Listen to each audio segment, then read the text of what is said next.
At MIT, does calling for the genocide of Jews violate MIT's code of conduct or rules regarding bullying and harassment? Yes or no?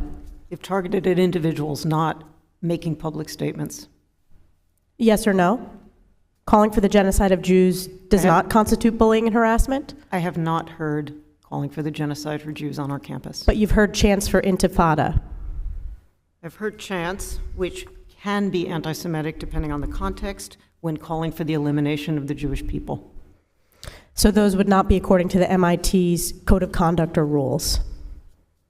That would be investigated as harassment if pervasive and severe.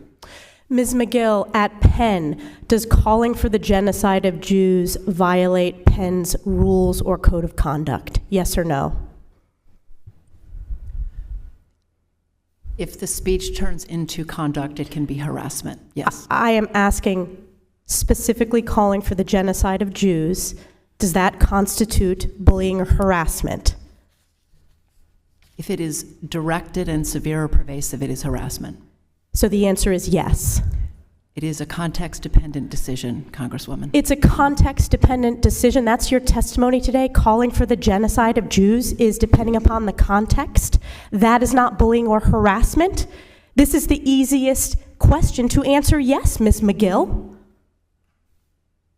So is your testimony that you will not answer yes? If it if the yes speech or becomes no? if the speech becomes conduct, it can be harassment, yes. Conduct meaning committing the act of genocide?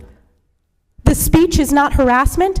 This is unacceptable, Ms. McGill. I'm going to give you one more opportunity for the world to see your answer.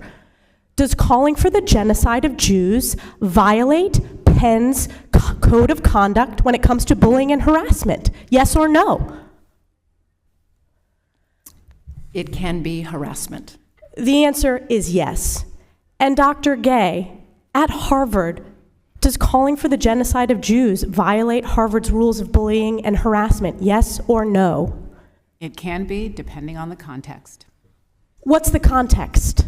Targeted as an individual, targeted at an individual. It's targeted at Jewish students, Jewish individuals.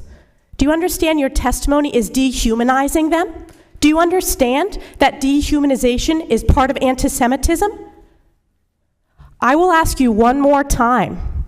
Does calling for the genocide of Jews violate Harvard's rules of bullying and harassment? Yes or no? Anti-Semitic rhetoric. And is it anti-Semitic rhetoric?